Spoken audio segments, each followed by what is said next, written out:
After long time ઘણા સમય પછી આપણે મળી રહ્યા છીએ. તો આજે ધોરણ 9નું ચેપ્ટર એટલે કે યુનિટ નંબર 3 મોહન એનિસ વીણા વિશે આપણે થોડીક ચર્ચા કરવાની છે. તો વીણા શબ્દ તમે સાંભળ્યો હશે અને કદાચ ન સાંભળી હોય તો આપણે પ્રી ટાસ્ક ઉપર નજર નાખીએ. તેમાં લખ્યું છે જો સ્ટડી ધીસ પાઈ ચાર્ટ. હવે આને પાઈ ચાર્ટ કહેવામાં આવે છે. વિદ્યાર્થી મિત્રો, તમારી પાસે ટેક્સ્ટ બુક પણ હશે અથવા સ્ક્રીન ઉપર પણ તમને દેખાય છે ચાર્ટ જે આપેલો છે. એમાં જુદા જુદા વિભાગ પાડેલા છે. It is called pi chart. એને પાઈ ચાર્ટ કહેવામાં આવે છે. તેમાં લખ્યું છે કે study this pie chart and write a paragraph by answering this question. તો આપણે અહીંયા આ ક્વેશ્ચનના આન્સર લખવાના નથી, પણ અહીંયા જે પાઈ ચાર્ટ આપેલો છે ને એના વિશે આપણે થોડીક ચર્ચા કરવાના છીએ. તો સૌથી પહેલાં જો લખ્યું છે કે musical instrument liked by students. તો વિદ્યાર્થી મિત્રો, કોઈ વ્યક્તિ હું માનું ત્યાં સુધી નાનું હોય કે મોટો હોય, એવું ન હોય કે એને સંગીત પસંદ ન હોય. સંગીત એટલે કે મ્યુઝિક કાં તો સાંભળવું ગમતું હોય અથવા કાં તો વગાડવું ગમતું હોય. તો અહીંયા તમને ચિત્રમાં દેખાય છે જો હાર્મોનિયમ 50%, તબલા 26%, ફ્લૂટ એટલે કે વાંસળી 14% અને ગિટાર એટલે કે ગિટાર જે વગાડવાનું આવે છે એ 10%. તો અહીંયા પર્સન્ટેજ વાઇઝ વિદ્યાર્થીઓને એમ કહે છે કે પર્સન્ટેજ વાઇઝ મ્યુઝિકલ ઇન્સ્ટ્રુમેન્ટ વગાડવા ગમતા હોય છે. તો એમાં સૌથી વધારે જો રેશિયો આપણે જોવા જઈએ તો હાર્મોનિયમનો છે. તો અહીંયા કેટલાક ક્વેશ્ચન આપેલા છે, એની આપણે અત્યારે કોઈ ચર્ચા કરવાની જરૂરિયાત નથી. તો તમને ખાલી મ્યુઝિકલ ઇન્સ્ટ્રુમેન્ટના નામ તમને યાદ રહે એની માટે આપણે થોડીક ચર્ચા કરી છે અત્યારે. કારણ કે આ પાઠ જે છે એ મોહન અને હિઝ વીણા, એની વીણા એનું એક પાઠનું જે ટાઇટલ છે એમાં એના વિશે ચર્ચા કરવામાં આવી છે. મોહન કોણ છે એ આપણે છેલ્લે ચર્ચા કરીશું, કારણ કે he is one of the finest player, musical player. બરાબર, એને આપણે તમને ખ્યાલ આવશે જ કે કોણ છે. તેઓ રાજકોટમાં પણ આવી ગયા છે વગાડવા માટે અને ખૂબ સરસ અને સાદી અને સરળ વ્યક્તિ છે. અને જે ખૂબ નામચીન એવા વ્યક્તિઓની લિસ્ટમાં કે જે મ્યુઝિક ઇન્સ્ટ્રુમેન્ટ વગાડતા હોય ભારતના, એમાં એમનું નામ પણ છે. તો એના વિશે થોડીક આપણે ચર્ચા કરી લઈએ પાઠની. તો હવે પાઠ વિશે થોડીક ચર્ચા કરીએ કે Mohan was Born in A family of musicians. Music એટલે સંગીત અને મ્યુઝિશિયન એટલે સંગીત વગાડનાર, સંગીતકાર. તો મોહનનો જન્મ સંગીતકાર પરિવારમાં થયો હતો. Music was in his blood. સંગીત એના લોહીમાં હતું, કારણ કે એનો જન્મ જ સંગીતકાર પરિવારમાં થયો હતો. એનો મતલબ કે એના પરિવારના તમામ સભ્યો જે હોય મોસ્ટ ઓફ એ બધા સંગીતને લગતા અથવા વગાડતા હોય તો ગાતા હોય. Means he ગ્રુ up with musicians. તો એને બાળપણથી જ સંગીતકારો સાથે એનો ઉછેર થયો હતો. લાઇક હિઝ ફાધર, એના પિતાશ્રીની જેમ, other family members, he was initially trained in vocal music. તો એના પિતાશ્રી અને બીજા જે એના ફેમિલી સભ્યો હતા એની જેમ જ તેની પણ ઇનિશિયલી ટ્રેન એટલે એની પણ તાલીમ હતી એ વોકલ મ્યુઝિકમાં હતી, એટલે ગાવામાં. And then he tried his hand at the violin. પછી એણે વાયોલિન ઉપર પ્રયત્ન કર્યો, એટલે વાયોલિન વગાડવાનો પ્રયત્ન પણ કર્યો. When he was about 10, underline કરજો, જ્યારે તે 10 વર્ષનો હતો. He started liking sitar. જ્યારે તે 10 વર્ષનો હતો ત્યારે એને સિતાર વગાડવું ગમતું. સિતાર જે છે એ એક સંગીત વાદ્ય છે. તો એને એટલે કે મોહનને સિતાર ગમતું. જ્યારે તે 10 વર્ષનો હતો. He was also train in it. એને તાલીમ પણ લીધી હતી. And played it for about 3 years. અને તે 3 વર્ષ સુધી વગાડતો રહ્યો.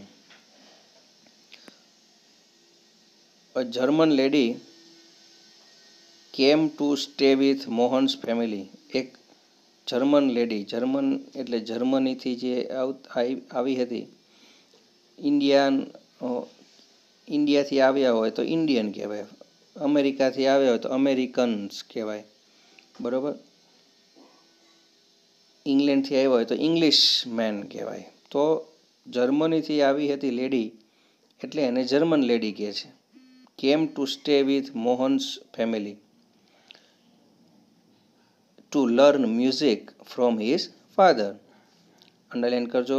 એક જર્મનીથી એક સ્ત્રી મોહનના પિતાશ્રી પાસે સંગીત શીખવા માટે આવી હતી અને એમના ઘરે જ સ્ટે સ્ટે એટલે રોકાઈ હતી. It was then that the guitar entered in his life. ત્યાર પછી એના જીવનમાં, તેના એટલે મોહનના જીવનમાં ગિટાર એ પ્રવેશ કર્યો, એટલે કે ગિટારની એન્ટ્રી થઈ એના જીવનની અંદર. He began his experiments with that beautiful instrument. તો ગિટાર જે છે એ not Indian musical instrument. Guitar ભારતીય સંગીત વાદ્ય નથી. તો જર્મનીથી આ લેડી આવી હતી, એની સાથે લાવી હતી અને એને ગિટારમાં રસ પડ્યો. He began his experiments with that beautiful instrument. પછી તેણે એ સુંદર મજાનું જે સંગીત વાદ્ય હતું એના ઉપર પ્રયોગ કર્યો. No other instruments now in my life. અને એને નક્કી કર્યું કે ભાઈ હવે આના પછી મારા જીવનમાં બીજું કોઈ પણ ઇન્સ્ટ્રુમેન્ટ આવશે નહીં. એટલે કે હવે હું ફક્ત આ ગિટાર જ વગાડીશ.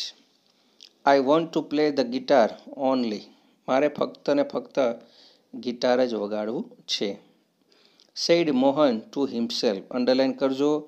પરીક્ષાની અંદર તમારે કોણ બોલે છે અને કોને કહે છે એવું એક્ઝામની અંદર પૂછાય છે. તો મોહને પોતાની જાતને શું કીધું કે no other instrument now in my life, I want to play the guitar only. મારા જીવનમાં હવે કોઈ ઇન્સ્ટ્રુમેન્ટ આવશે નહીં અને હું ફક્ત ગિટાર જ વગાડીશ. એણે પોતાની જાતને કહ્યું. ગિટાર ટુક ઓલ હિઝ ટાઈમ. અને ગિટારમાં જ તે આખો દિવસ પોતાનો સમય ગિટાર માટે જ રાખતો, એટલે કે ગિટાર જ વગાડ્યા કરતો. Guitar, the hall day guitar ને ગિટાર 24 કલાક એ ગિટાર જ વગાડ્યા કરતો.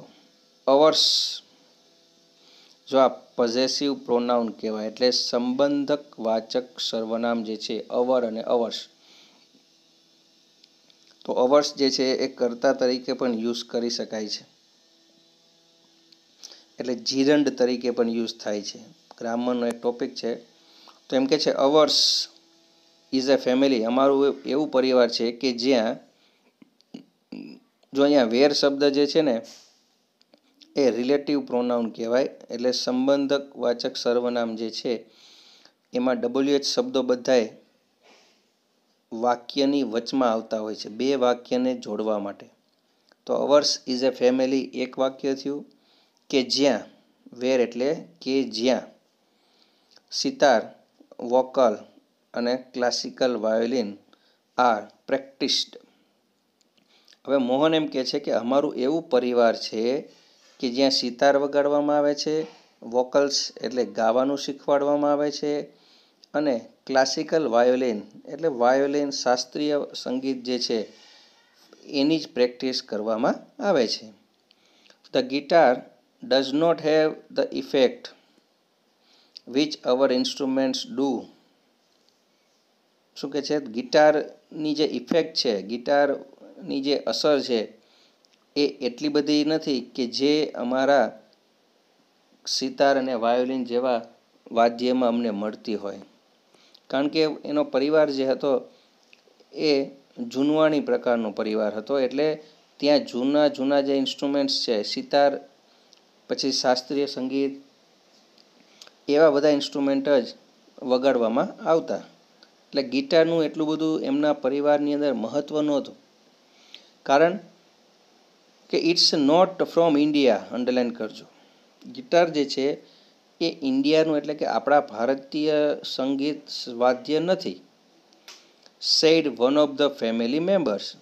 અંડરલાઇન કરજો, guitar is not from India એવું કોણે કહ્યું હતું? તો કે one of the family members, એના પરિવારમાંથી કોઈ એક સભ્યએ એવું કહ્યું કે ગિટાર જે છે એની ઇફેક્ટ જોઈ એવી મળતી નથી.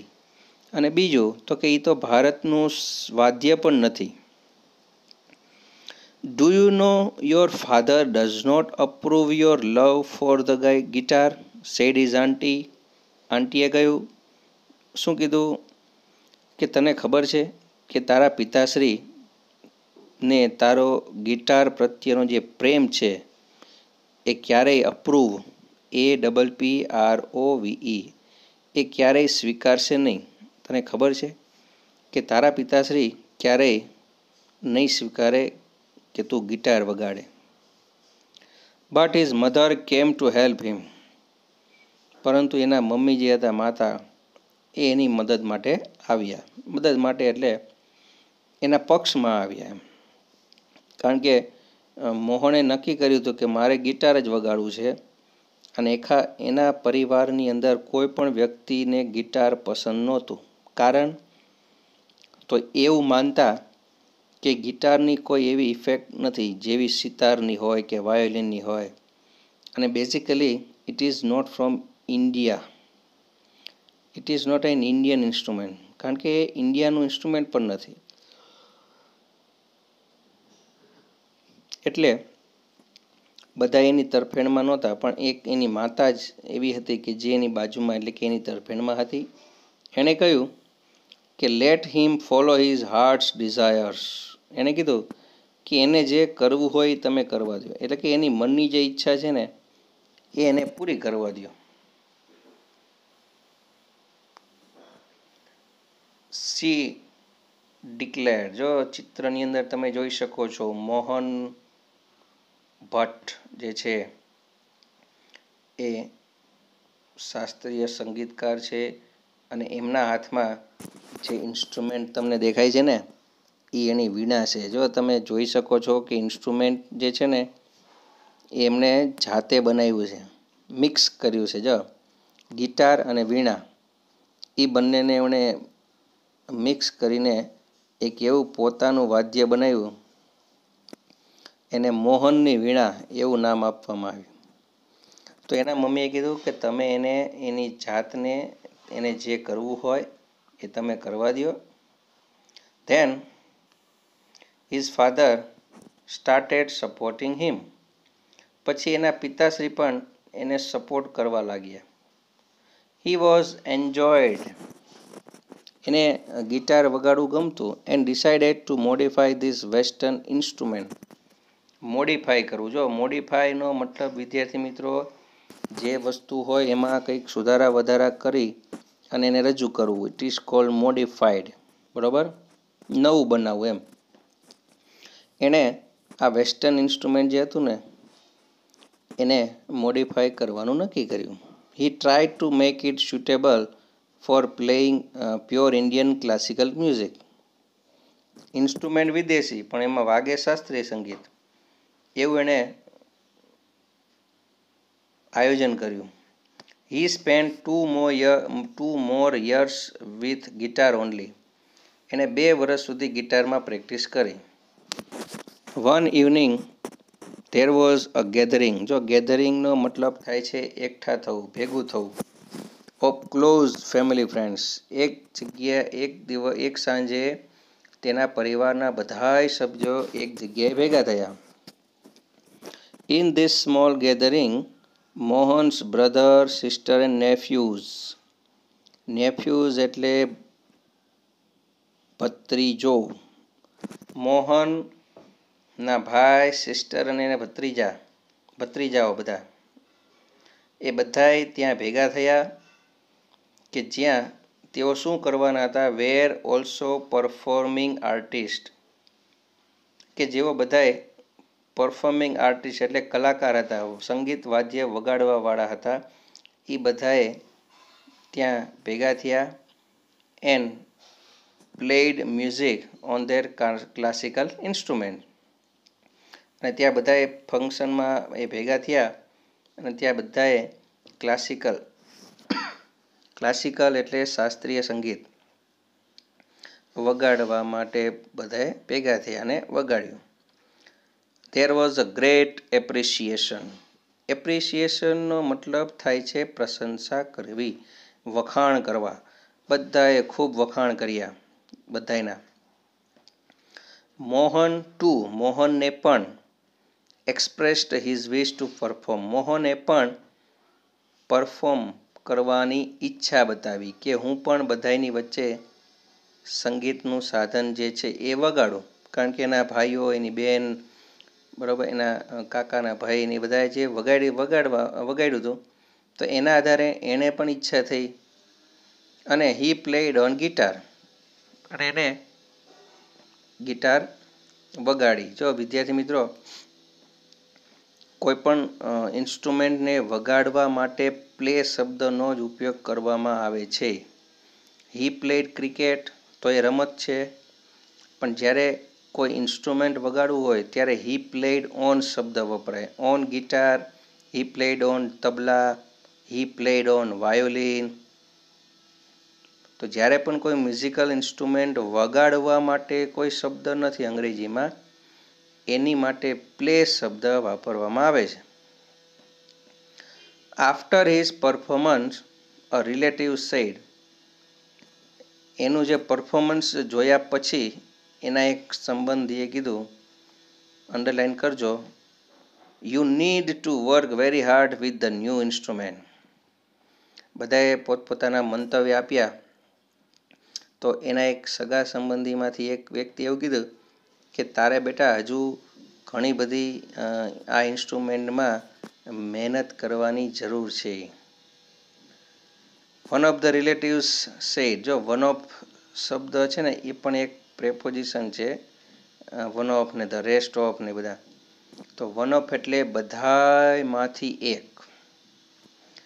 બીજા જે રિલેટિવ્સ હતા ને એમાંથી એક રિલેટિવ્સે કીધું કે if it were the sitar you would have been competition with your brother and sister.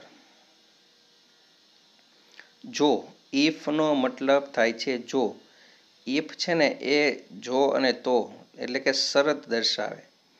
જો સિતારની વાત હોત ને તો you would have bin in competition, તો તારી કોમ્પિટિશન જે છે ને એ તારા ભાઈ અને તારી બેન સાથે થાત.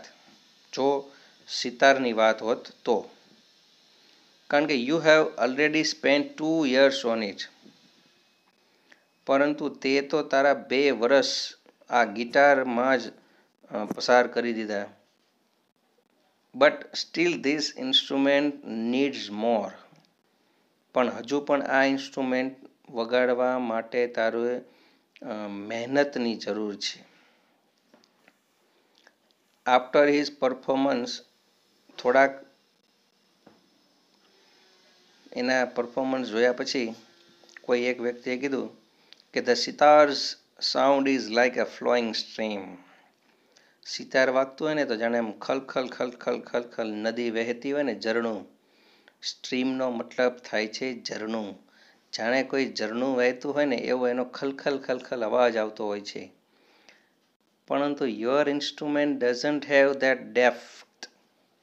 DEPTH. જો ડીપ એટલે ઊંડું અને ડેપ્થ એટલે એક્ઝેક્ટિવ શબ્દ બની ગયો. ડીપમાંથી ડેપ્થ થઈ ગયો. મૂળ શબ્દમાં થોડાક શબ્દો ઉમેરીએ ને તો એ વિશેષણ બની જાય છે.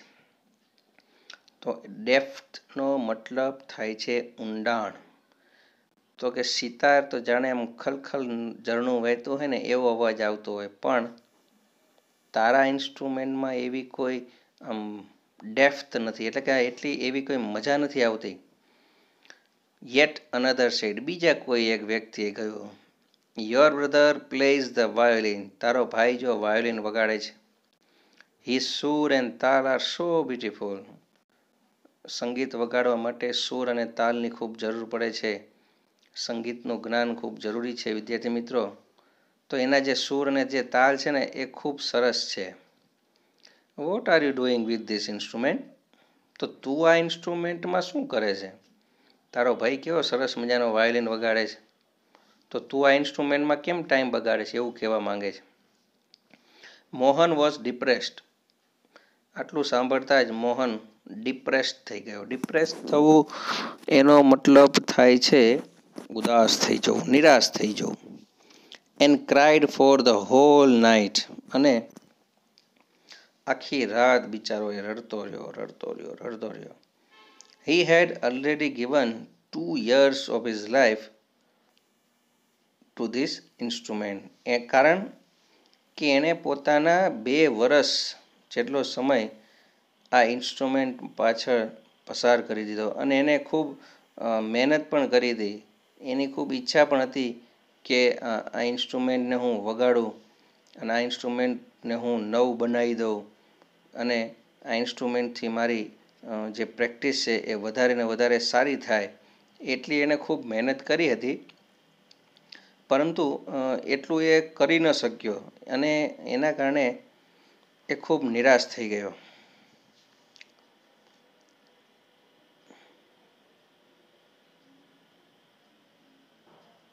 He had but from the heart, પણ હૃદયથી એને વિચાર્યું કે આઈ મેડ ફોર ગિટાર. એને હૃદયથી એવું વિચાર્યું કે હું તો ગિટાર માટે જ બનેલો છું. There is no instrument for me but the guitar.